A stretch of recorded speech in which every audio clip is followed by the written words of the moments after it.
Okay, so what we're looking at is the relationship of the historical figure of Jesus and questions of our knowledge about Jesus with the Synoptic Gospels. So this is not the long-awaited historical Jesus lecture, although there are aspects of it obviously in that, and of course it nicely coincides with the fact that the book arrived finally last Friday. And so what I'm actually going to do today is basically reflect on the process of writing that book, particularly by focusing on some of the issues of methodology and core assumptions that I outline in the first chapter.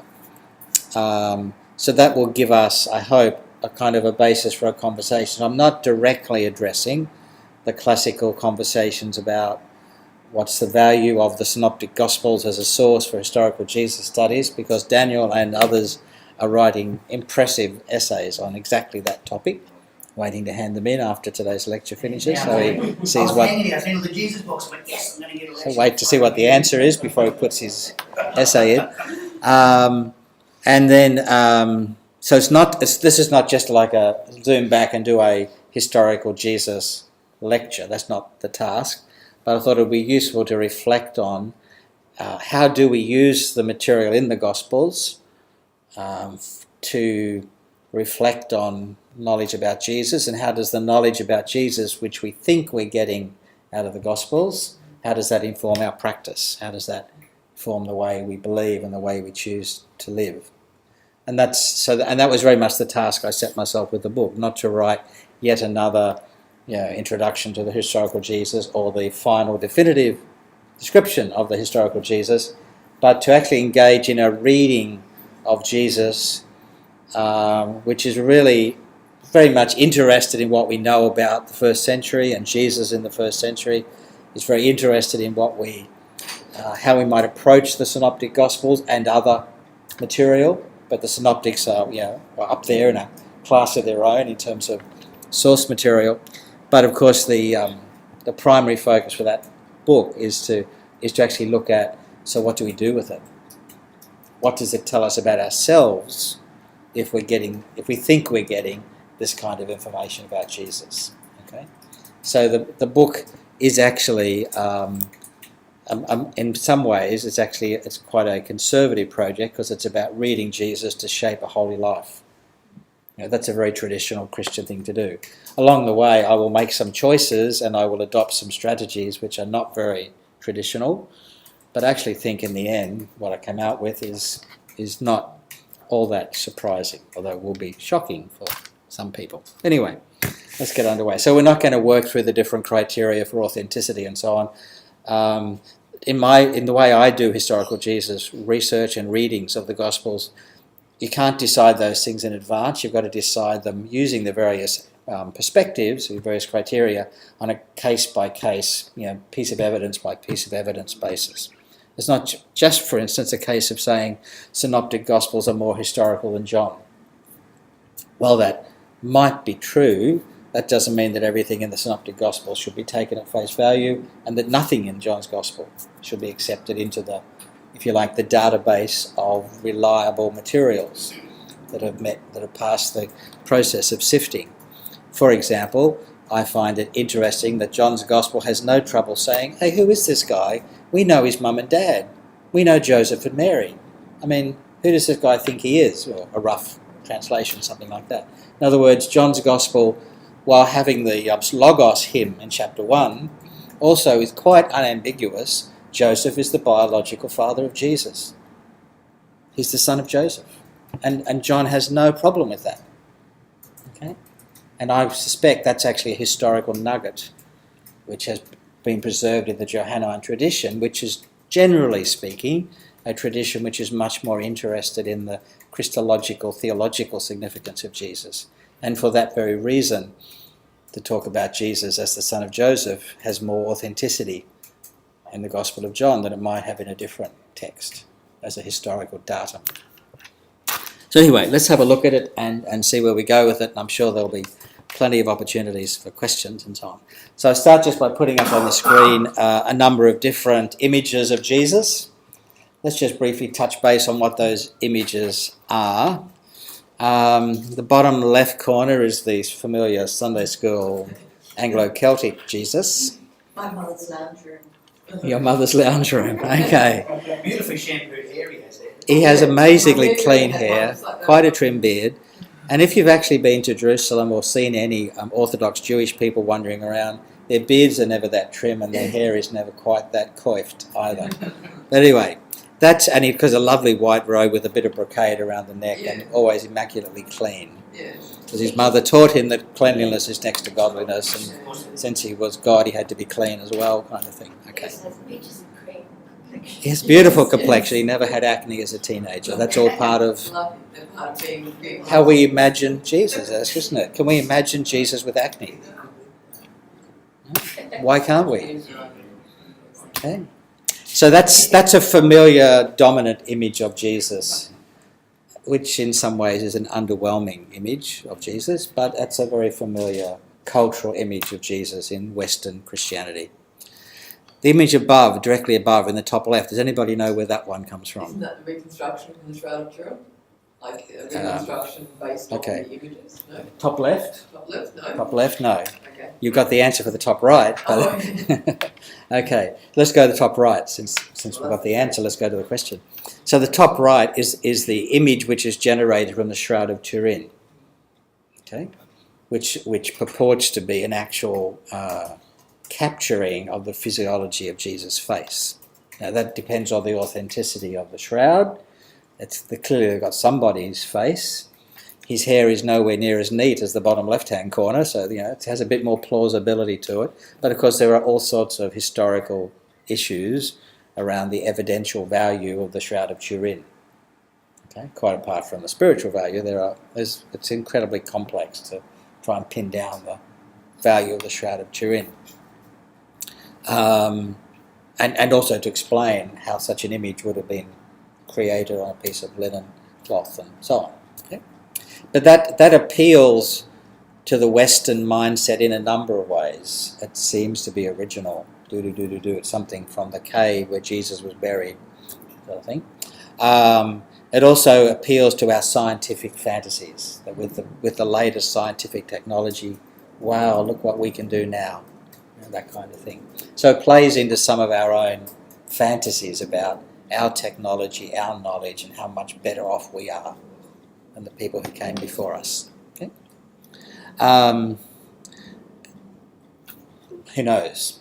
But it's one image of Jesus, and it has it's generated from a different set of sources, physical and other. The top left-hand corner is the famous, well, it depends if you saw the BBC documentary series. It's a famous result from a BBC documentary called The Son of God, which was about, I don't know, maybe 10 years ago now. Had 4 or 5 sessions in the series, and in one of the sessions they had a forensic anthropologist who did a reconstruction of the face of Jesus, and this was a person who does that kind of stuff to assist police in reconstructing the original appearance of a victim of a murder or whatever. So he actually used Jewish skulls from the 1st century, and which he was able to distinguish from Gentile skulls for various reasons. And in fact, I've actually got it's in the library, but some of us have extracts of it. Okay, it's a really fascinating episode to watch as he talks about, and they show him step by step doing the reconstruction and explaining his professional forensic choices, including this is a guy who was outside most of the time. He's trying to create, on the basis of this particular skull that he had in his hand, what that person would have looked like as a 1st century Mediterranean Jew. Okay, and so that's the kind of face he comes up with at the end of the process, which of course would have a lot of difficulty getting through the airport security system of many Western airports since 2001. Okay, and then the image in the middle, top, does anybody know where that one comes from? I'll take you there one day if you're nice to me. It's the lovely icon of Christ above the altar at St. Catherine's Monastery of Mount Sinai.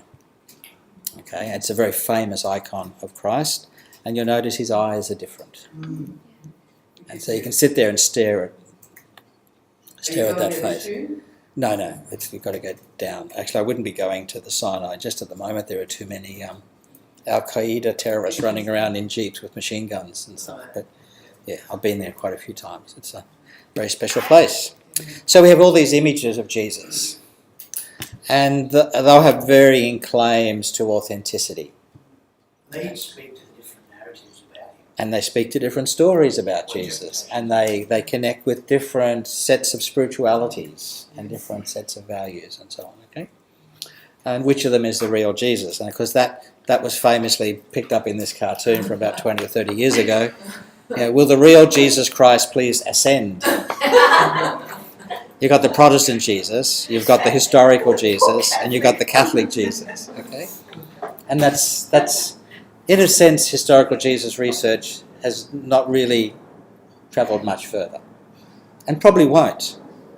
Okay, my view would be that the most probable outcome is not that we will answer the questions, but we'll become better at asking them, and better at reflecting on the significance of our intramances for our practice. Okay. And at one point in the book, I make the point, I sort of misquote John 14, verse 9, where Jesus says, Thomas, if you've seen me, you've seen God. So I deliberately misquote that and say, if we see Jesus differently, we see God differently. Okay? Because all this stuff about the historical Jesus, my one-line summary, it's about exploring our better self. Why do we get so invested in this? Because Jesus is the icon of the kind of person we want to be as a human being. If we're a Christian, Jesus is the icon of the kind of human being we would like to be. So we're really, hence my subtitle, we're looking for Jesus, but we're actually hoping to find ourselves. And that's why it matters so much. That's why people get so aggro about the wrong Jesus or the wrong criterion being applied, or data. You can't use the Gospel of Thomas, or you can't use the Gospel of Peter or Mary or whoever. Okay? Because it's actually not about the historical Jesus, it's actually about us. Okay, it's about discipleship, and it's about being human, what it means to be alive. So we are playing for sheep stations, but they're not the sheep stations that people pretend they're playing for. There's another game going on which is actually quite different for the quest for the historical Jesus. Okay? And of course, if we see Jesus differently, we'll not only see God differently and ourselves differently, we will see the church differently. And that scares people, because then we might change things. Yeah. Uh-oh. All right. Now, one of the great legends of the historical Jesus research industry was, of course, Albert Schweitzer. Amazing guy. Born in 1875, died in 1965. What a life. Okay. An amazing prodigy in all sorts of ways. He was a medical doctor. He was a fantastic musician and organist, and he was a New Testament scholar, and he had 2 or 3 PhDs by the mid-20s before he decided to go off and be a medical missionary in West Africa. So an amazing guy, but in the meantime he turned historical Jesus studies on its head as well. Now, he's famous for these words. When historical Jesus scholars look down into the well of the evidence for Jesus, they tend to see a Jesus that looks a lot like themselves. And you'll find lots and lots and lots of historical Jesus scholars will talk about the famous conclusion that Schweitzer made, that too many historical Jesus scholars are actually engaged in finding themselves, looking. What they find at the bottom of the well is actually their own face, which they mistake as the face of Jesus. And they think that what they've found is Jesus, and all they're doing is projecting their 19th century, 20th century, 21st century values onto this figure of the ancient past. He's also famous. He was a great, I think he was wrong in all kinds of ways about the historical Jesus. I think he was absolutely right in some ways, which was, in his case, if that's what I think Jesus was like, then how am I going to spend my life? And he chose to spend his life as a medical doctor in Gabon, setting up a hospital, which probably by the end of its time was out of date with its medical practices and so on. But his legacy is immense, and his fundamental principle was reverence for life. Now, on all those levels, I think Schweitzer is absolutely right. Okay? in that he got it. He understood, if I see Jesus that way, then I have to live this way. That's the connection. I think his view of Jesus is more, I think he's mistaking Jesus for, say, Don Quixote in some ways. His Jesus is a Don Quixote figure who is actually fundamentally wrong about God and about the kingdom of God and about himself.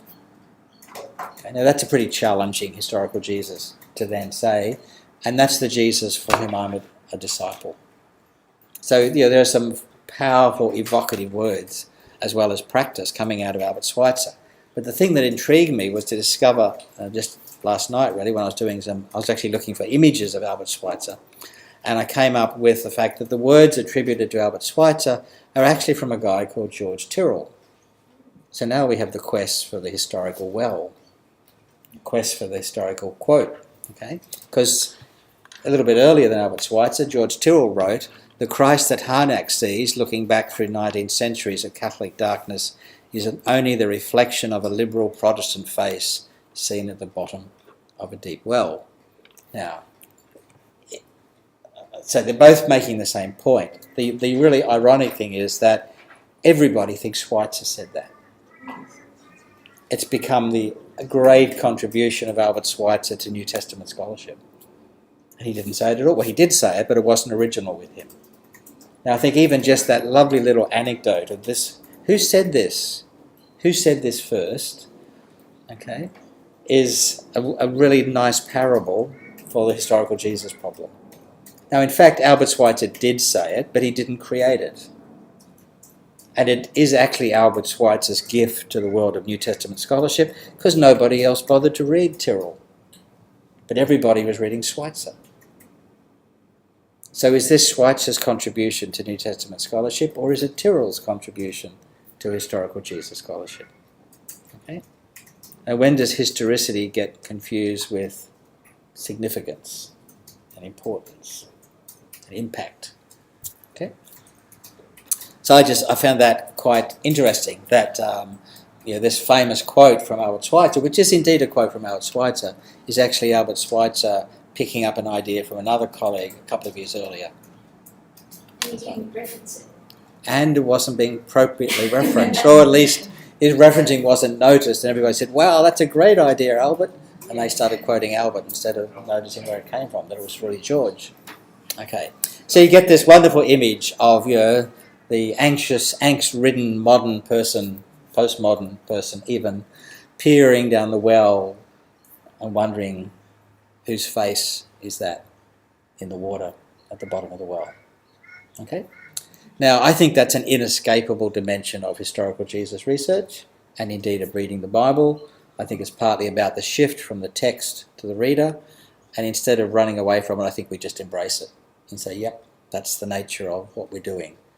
Everything is subjective, and this fantasy that we can make decisions based on objective facts, which we evaluate in an objective way, free of bias and perspective, that's an even bigger delusion than thinking that the face at the bottom of the well is the face of Jesus. Because in one sense, my face is the face of Jesus. Okay?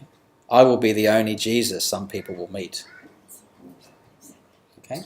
Would you say the same about Mao or Stalin or Churchill? As the face of Jesus. No.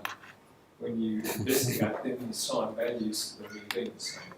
In other words, this is a broader historical problem. This is part of the broader historical problem, but there is another dimension to it when the historical person we're seeking to investigate is a person of immense cultural, religious, and personal significance. Okay, now, in the mid-20th century, Mao and Stalin and so on were people of great significance. I think already they're yesterday's toast, and in 100 years' time I don't think anybody will care in the least about their legacy, any more than Genghis Khan or any of the other tyrants and butchers of Central Asian history. Melda? It's interesting you say that, because my son has married a mainland Chinese girl who spent 24 years in China, I guess, till she married me and came to Australia. She thinks Mao is akin to a god. great Sure. grand, Sure. for her legacy from a, what was a small sort of country village that has in the last 10 years become this amazing city. She attributes that to Mao, and it was a point of contention for a little while when we were trying to find a ground on which we could talk about some things, and then suddenly realised that she has a very different. Sure. No, and that will be the view. Is the view already for a quarter of the world's population in a very specific cultural historical context? Whether that view will survive the modernisation and the internationalisation of China, and her and others' experiences will begin to put Mao in a bigger framework. But I'm not surprised that a person who is now kind of, I don't know, in her 30s and 40s might have found that in her cultural tradition, Mao is up there with in effect with the gods. The question will be, will that still be the case in 500 years' time, or 200 years' time, or whatever, in China and beyond China? Yeah. Now, clearly, the impact is going to be greater in China because that's where it was really, that's ground zero. But we're moving into the era of China internationally, and so we'll see how that goes. But so if you were doing research on Mao in China, for instance, there would be very particular cultural and political and other constraints on what questions you can ask and what methods you could apply and what kind of answers one could generate, I imagine. Because there's a very close alliance between the Mao tradition and those with political power. In most of the world, there is no longer a close alliance between the political power and those who care about the Jesus legacy. But there has been in the past, and we burnt people at the stake if we disagreed with their theology. So, thankfully we don't live in that situation. So I think location is everything in some ways. So where am I asking the question is almost as important as what question am I asking. And on that issue of context, I was going to say on that issue of context, I wonder if it's when you say that the image we see when we look at in the world, as we age and grow, the image at the bottom of the world ages and grows and changes. So I wonder if our theology of how we see Jesus then changes and morphs over time as well. Meaning if we read someone that writes about the political activist Jesus when we're my age and my background, that really appeals to us. So there's the picture up there of the guy that looks like he's ready to take someone out. But in 20 or 30 years' time, when I'm much more peaceful and I've got my less testosterone, will the Hasten the day. will the Jesus down the bottom that's actually a bit more calm? We can give you medication for that. So and our view of God, our view of reality, our view of ourselves will change over time. And if our view of any of those things is seriously out of whack with reality, then we're probably not well. We may be a high-functioning person, but are we sound? Are we well? Do we actually know salvation if we're living out of a fantasy in our 80s that we're a 25-year-old media mogul or whatever? Okay. But I think it's going that we're much more likely, like Jesus, as distinct from other historical figures, is different because our understanding is that this is the ground of all being. There's a mystical sense of union with humanity that is also the icon of what it means to be human, And so, unlike other historical figures, this is an international, global phenomenon where we're seeing the ground of life itself in this person, So because of that, he's not on the same field as the way we might perceive other historical figures who are definitely other to us. Whereas in this sense, God is at the heart of all life, saying, and so we're going to see ourselves more readily when we're looking into this historical man Jesus. True. And so there's very complex issues around all of this. It's of course not the case that every person on the planet sees Jesus as the incarnation of God, embodiment of the ground of being, da-da-da-da-da. Not even every Christian would see Jesus that way. But that's a dominant, powerful way, historical way of imagining the significance of Jesus. But it's not a fact statement, it's an interpretive statement. Yes. And one of the things I do towards the end of the book, I talk about sharing, being a follower of Jesus in a world of many faiths, or Jesus in a world of many faiths. And one of the ideas I play with there is, what if instead of trying to convert Muslims to our view of Jesus, we just said to them, why don't you just take Jesus and play with him and see what happens? Yes. Which they're doing anyway, and have done for more than 1,000 years. But in other words, why does the Muslim Jesus have to end up like a Catholic Jesus or an evangelical Jesus? Okay, and similarly for Jewish people, in the Jewish context, what if we said, what if we give you your brother back? And for us, he's da-da-da-da-da-da-da, but for you, he's just a Jewish rabbi, a Jewish teacher, Jewish prophet. And he doesn't have to be the Son of God, second person of the Trinity in the Jewish context. He can't be in a Jewish context because there isn't that kind of God. So how would the legacy of Jesus play out within contemporary Judaism if he could escape his Christian imprisonment and be repatriated to his own people? So have we done that? Has the Christian world, stolen, as it were, the Jesus? And when you say, why don't we give it back? Have we in fact? Yeah, we think we have Jesus nailed, which is a bad pun, but okay. That we know the meaning of Jesus, and everybody who disagrees with us is not only wrong, but they're going to hell. Yeah, but that aside. That aside, sure, yeah. Big brain. Apart from. I still hope that's only a small spread of Christianity. We have to see the world that way. I think it's we have to see Jesus that way. But does our attitude preclude the Jews and the Muslims dwelling on Jesus? Historically, it has. Well, in that we've persecuted them. Well, we've murdered them, we've persecuted them, we've invaded them.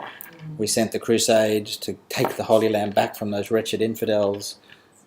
We still aren't comfortable if we see a woman in the shops wearing a hijab and so on. I mean, there's lots of stuff. If you look at the Quran, Muhammad is reacting against Christianity in different ways all the time. Yeah. It's exactly got an independent take on it. Yeah, and we've got 90 minutes. So but these are actually big questions, and they're much more interesting questions than did Jesus have brown eyes, or was he born in Nazareth or Bethlehem or whatever. Like, who cares? These are really big issues about what kind of world are we wanting to create, and because all of us have been shaped by the legacy of Jesus and are defined in some way by the figure of Jesus, then so how do we take the legacy of Jesus and make the world a better place? Okay, and maybe it's not just a case of converting people and putting notches in our Bible that we've saved so many people this week. Okay, now maybe that's not where you grew up, but that's where I grew up. Okay, the definition of Christianity was saving people from hell, and certainly Anglicans were not Christians, and Catholics weren't even within a bull's roar of being Christian. Baptists were sort of okay, but they had some funny ideas. But beyond them, the Christian world was a pretty narrow place in every sense of that word. Okay, so bearing in mind, I'm a recovering fundamentalist evangelical. Okay. Yeah. Okay. Yeah. So, and so I've grown up in and been shaped by an expression of Christianity which was not generous in its attitude to people who were different. Okay, some of you, hopefully, mercifully, might have grown up in an experience of Christianity which is much more inclusive. Okay, and that's why I'm an Anglican now and no longer Churches of Christ, in a nutshell. Okay. All right, this is slide 3. So this stuff doesn't really matter. Okay, it doesn't engage us at any visceral level. It doesn't deal with any of the big issues of life and faith. It's just an academic exercise. And if you believe that, I've got a bridge in my room you might like to buy later as well. Okay, so what I'm going to do then, as I mentioned, is sort of pick up what some of the stuff I was playing with in this new book, and in particular deal with some of the issues around methodology and core assumptions, which I go through in chapter 1 of the book, which is the chapter headed Looking for Jesus. Okay, so questions of method. And this, of course, has been one of the big issues in historical Jesus research, as one of the big issues in terms of using the Gospels. Okay, everybody gets it, the Gospels and the Synoptic Gospels in particular, but the New Testament Gospels are the primary data for our knowledge of Jesus. Yeah, I don't know what the exact number is, but something like 95% of the items we would deal with in any historical Jesus inquiry are going to come out of the Gospels. There's virtually nothing in Paul. There's even less in the rest of the New Testament.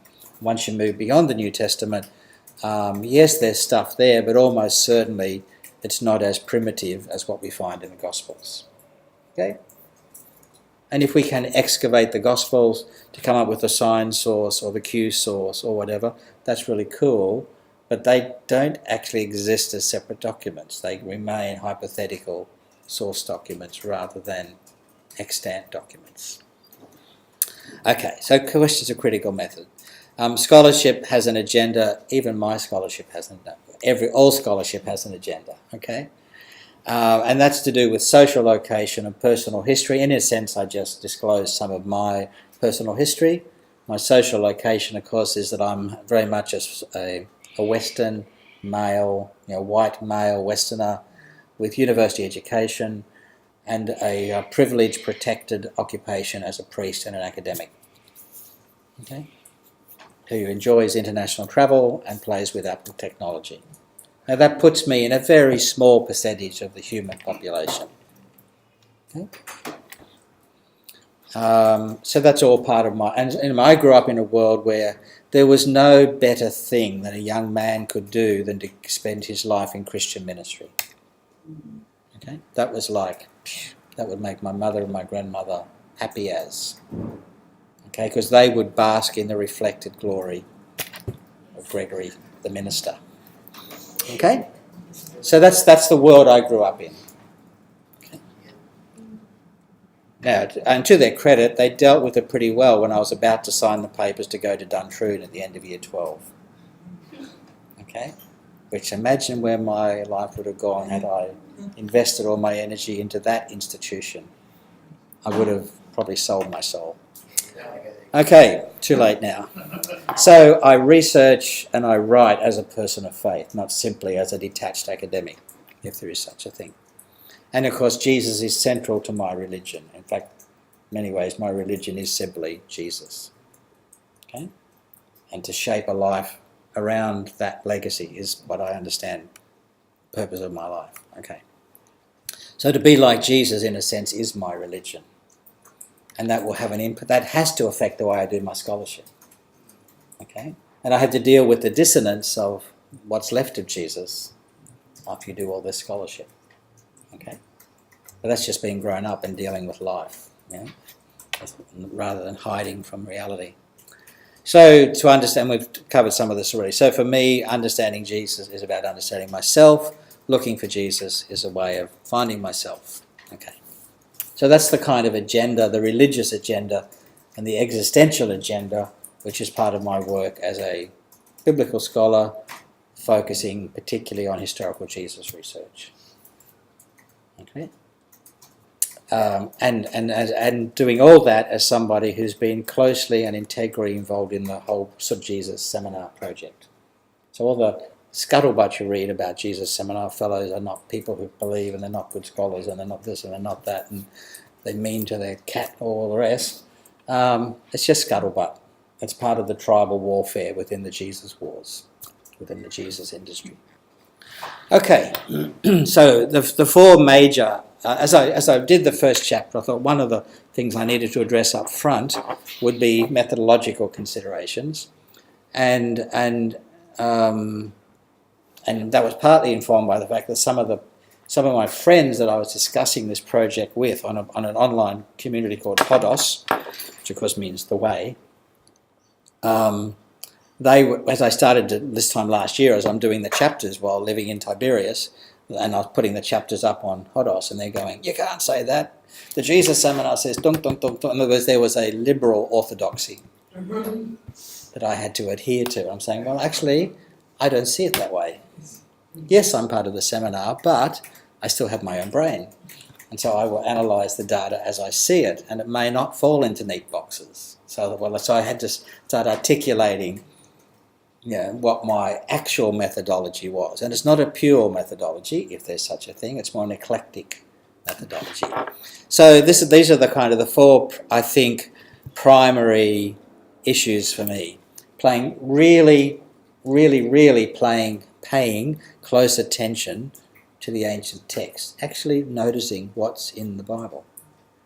Like John says, Joseph is the father of Jesus.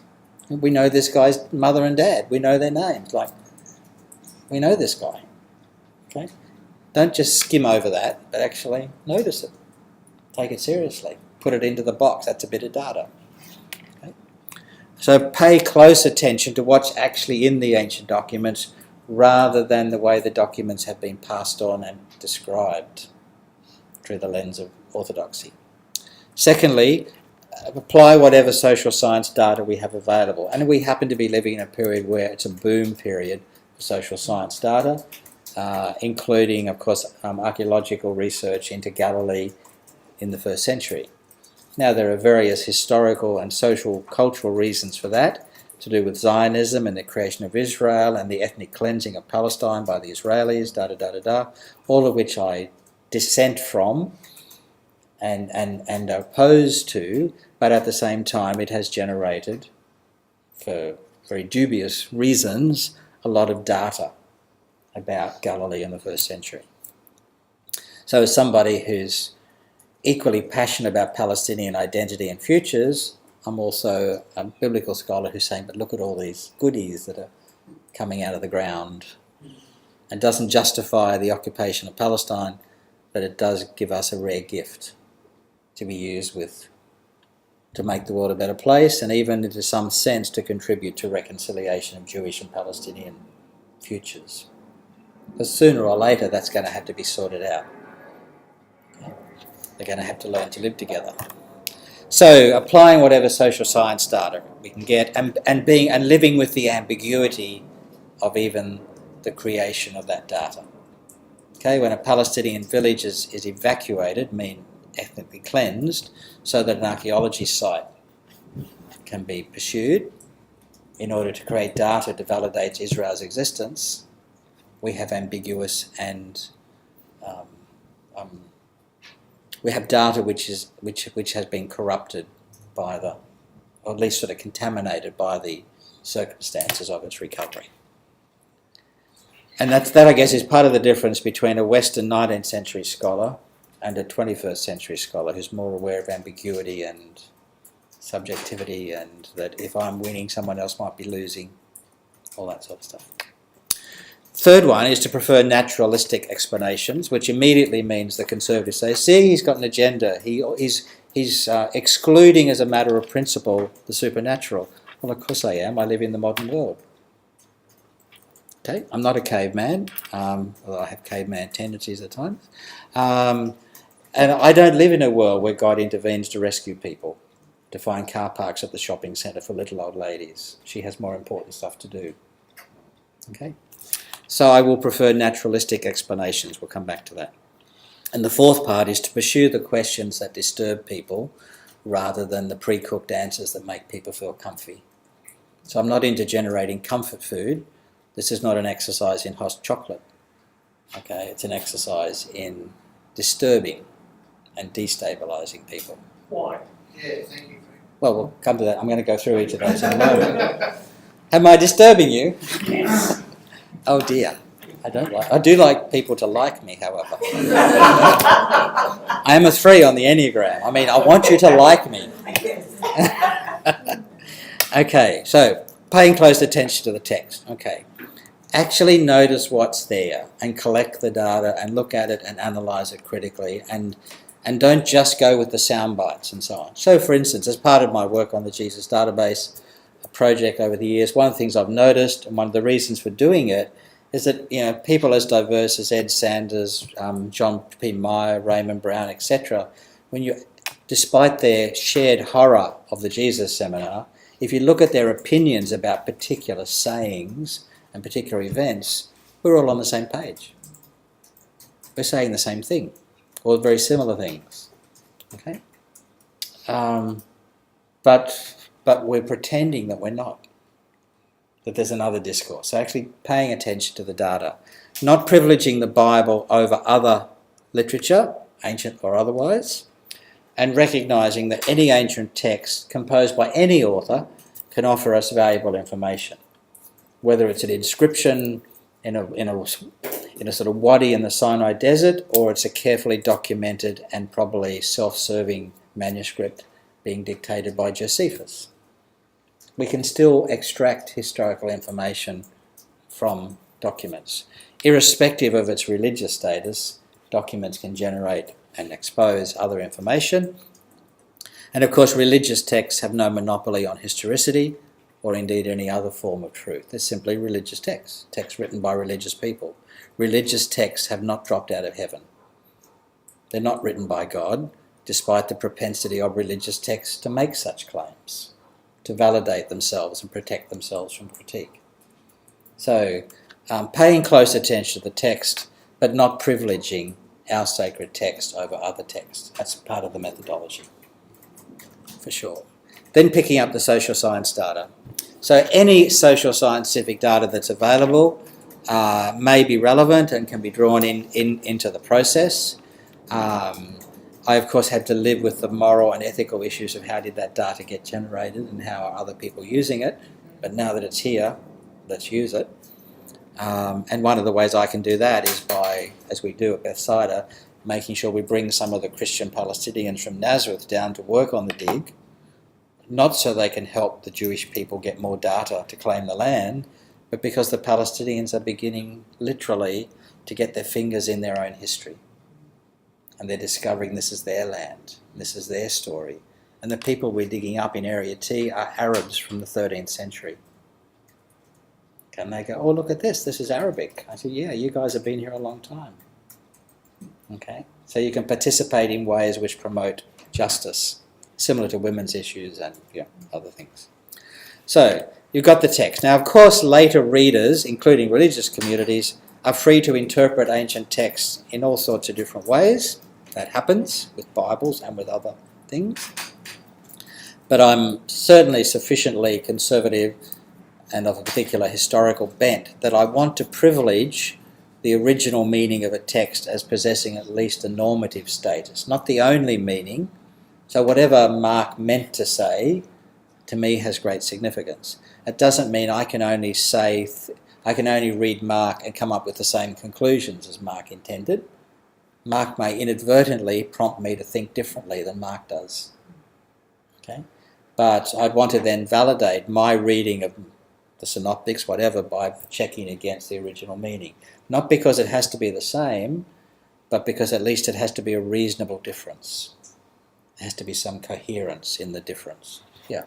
So where does that approach fit? Like, does it have a label when you look at different forms of criticism? For a start, is that behind the text? Well, this is social science data is behind the text.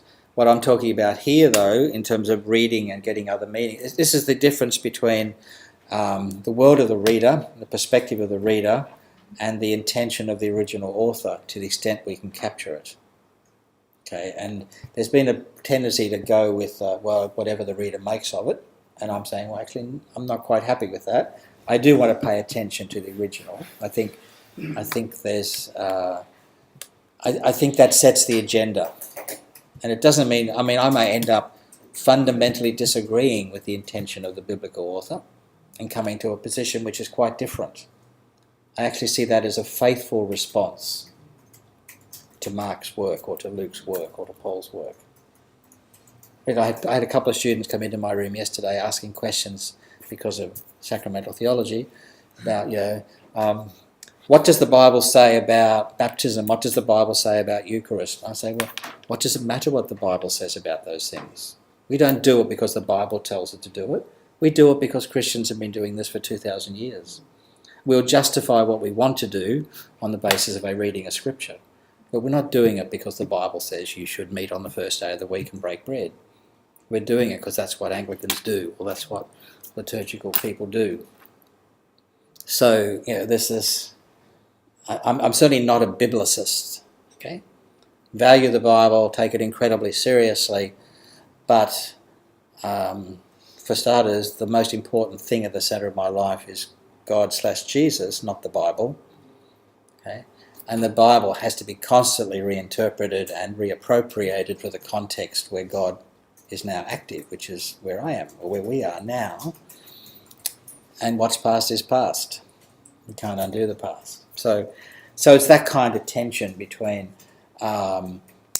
if we could absolutely say this is what the Synoptic Gospels were trying to say, that actually would not end the conversation, what is the meaning of Jesus? But as we saw last week, any new readings of the Jesus information we had to be able to validate this reading against other readings, particularly the canonical readings. Okay? And so there's a conversation that goes on rather than just pulling out facts and saying, that's it, no more conversation. These are the non-controversial bits. Okay. Naturalistic explanations. So, as I've already said, I will discount any explanations which require miraculous or supernatural dynamics to be at work. And to me, that's just the space we're in as human beings on this side of the Enlightenment. Okay. Whether or not we're now going to be diffident about getting onto an airplane, whether it's flown by Malaysian Airlines or anybody else, the reality is we trust the physics to work. And part of the physics are that if somebody manipulates the controls of the machine, it will crash into the ocean or a mountain and everybody on board will be killed. That's physics. It's not a case of praying to God to intervene. She doesn't play that game. Okay? And it's also being on this side of the Shoah. A God who did not intervene in the Nazi Holocaust is not a God who's going to intervene at a traffic accident or a car park. No. Okay? Let's just get real. Okay, let's just get real. We have to rethink our theology, not only because we're on this side of Galileo and this side of Newton and this side of Einstein, but because we're on this side of Auschwitz. Okay? And indeed, we're on this side of Calvary. And God did not get Jesus off the hook. Okay? He left him there to die. Because that's what God does. God leaves people there to die. Okay? It's not magical powder to get us out of trouble. So, this to me is not a bias against the supernatural, it's just walking around with my eyes open and saying, gee, look at this amazing world we're in, where the gods do not intervene and the natural sciences offer elegant and compelling explanations of how the world works. And so then the question becomes, how do I live as a person of faith, and why would I choose to be a person of faith, given that that's the world I'm in? Okay? And so in that respect, I'm very much a child of the Enlightenment, and I don't feel any need to retreat into supernaturalism in order to practice my religion as a Christian. Okay? Do you ever think, Greg, and this is me still struggling with all these issues, that there's the totally interventionist God who pray for car parks and things, and then there's the totally non-interventionist God. And my experience with Christian faith is that the third way there often is another way. And do you ever explore or consider that there is an alternative to those two positions? Sure. Yeah. That's why I'm a priest, of course, because I've sensed, my own way of living my life is to feel drawn into something. This gets to the question of vocation. But what often look to us as interventions, if God is going to be the kind of God who intervenes to stop young Gregory going to Duntroon and to send him to the Bible college instead, then where the hell was she during Auschwitz? Okay, there's a basic disconnect here. And when we look at the life, when we look at the data through our own personal parameters, we can see perhaps a God who looks after us. But as the Psalms said this morning, like, God, where are you? Have you stopped? Has your arm grown short? Are you no longer able to intervene? Well, it's an ancient question. Yeah, absolutely. Yeah. I wonder if there's a third way it's got more to do with human agency and God and agency together or something. Sure. I'm trying to explain sometimes, my problem is when God, it does seem that something else is going on and it doesn't fit my, like, because I'm on the pretty much non-interventionist whole, but I've encountered things that, Yeah. you know. So it's how do we account for the depth dimension in human experience, and how do we account for the perception of almost like a dialogue going on with the universe? And part of that, of course, I think, this is huge, and it's nothing to do with biblical. It's everything to do with biblical studies, actually. But I mean, it's not really. But it's part of it is. It's even just the sense of, so hang on, let's go back to basics then. So what does it mean to be a human? Okay, Genesis 1, Genesis 2 says this is what it means to be a human. Psychology and human genome research and so on is telling us, no, actually being human is about da-da-da-da-da. Now, if our sense of the self is not the individual historical human figure, okay, but the thing which is growing and alive and lasts forever and so on is not this historical time condition, 6, 7, 8 decades of biochemical activity and then gone. What's the bigger reality? What's the deeper reality? Okay. Now we've tended to talk about it in terms which are mythic and are out there and are upstairs, downstairs, supernatural stuff. We're learning to talk about it in terms of the universe and the story and deep meaning and connectivity and the web of life. And within that context, amazing things happen. And there is an invitation from life with a capital L, sometimes spelled G-O-D, to participate intentionally in what the universe is up to. Yeah, and that sounds a lot more like... Now, that's my sense of who I am, what I've been called to, what vocation is about, da-da-da-da-da. If I had to write an essay on my view of God, I would probably not be accepted into the formation program, okay, because I wouldn't fit the boxes that the Diocese of Brisbane is using to select people. But yeah, so it has to be, for me, it has to be somewhere in that kind of space, and it's not about miraculous supernatural interventions, but it's about an amazing capacity to innovate and respond and to heal and to transform, which is basically an evolutionary understanding of the cosmos. And what we talk about of God and what we see in the person of Jesus is the reality that's at the very heart of the cosmos. And not everybody will see it that way, and that's okay. Yeah, that's really good. I just feel that sometimes I'm uncomfortable with polarity, and that interventionist, non-interventionist. Sure. And the main value of polarities is to tease out the contrast and then look for a more excellent way. Yeah, to look for a better answer that doesn't just resort to, yes it is, no it's not. Well, maybe it's more than yes it is, no it's not. And maybe that's why our public discourse in two-party politics doesn't work either. Because whoever gets power, they can do whatever they want for 3 years. And then we know what's going to happen. The next lot will come in, there'll be a commission, there'll be an audit commission, they'll say, oh, the books are bad, we're going to have to go over here for the next 3 years. And yeah, really? It's got to be a better way. So, finally, the question that Frank wants us to talk about, and then I'm going to stop this and then restart it so the file isn't too big. Pursuing questions that disturb. So, for me, part of the vocation of being a biblical scholar, even a theologian, if you like, is to ask disturbing questions. Which, as I think about it, that's the role of the prophet. However, be warned, the destiny, the CV of a prophet normally has as the final dot point, this person was taken out by the powers that be under such and such a set of circumstances. Okay? That's the final episode in the life of the prophet. Sin wasn't kind to him. Now, I won't ask you to put your hand up if you're still wishing to come into ministry, but I mean, that's the end of the game. It's not about success. It's not about a gentle retirement. Okay? It's about being an agent provocateur on behalf of the kingdom of God. And the church itself has trouble embracing that, because the church itself is an institution that wants to survive. Okay, even if we have to move sideways from doing parishes to running schools, or doing Anglicare and social services, government funding, okay?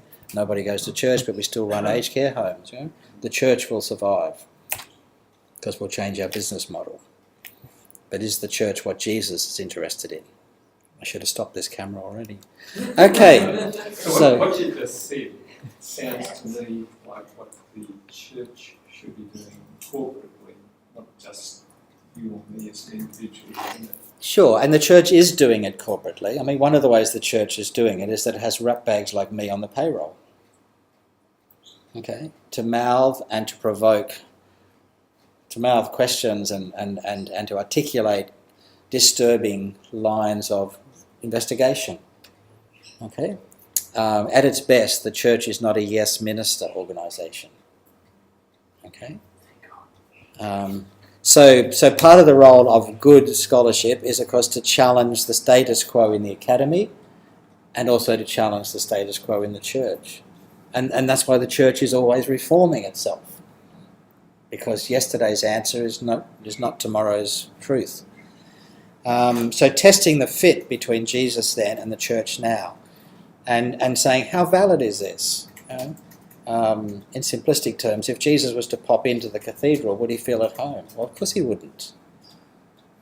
A lot of stuff's happened in the last 2,000 years, and maybe he wasn't part of it. Anyway, he certainly wasn't there culturally and physically and so on. So testing the fit, and this is both the challenge. This is what makes historical Jesus research so exciting. What makes it so controversial and so difficult. Because if nothing is wrong with the church, we've just got to say the old answers in a louder voice. Then you don't want some sort of clever scholar tinkering at the edges and disturbing the traditional answers. Okay. The New Testament Gospels are the critical sources for our knowledge, but we need to ask new questions, not simply defend yesterday's answers.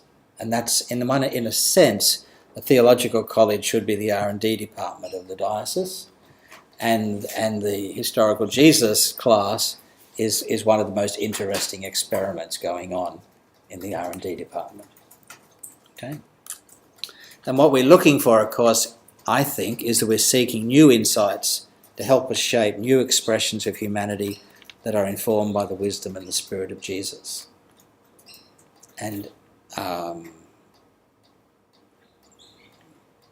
if not everything, but maybe everything, certainly a lot of things then are up for grabs. Okay. All right, so let me just pause.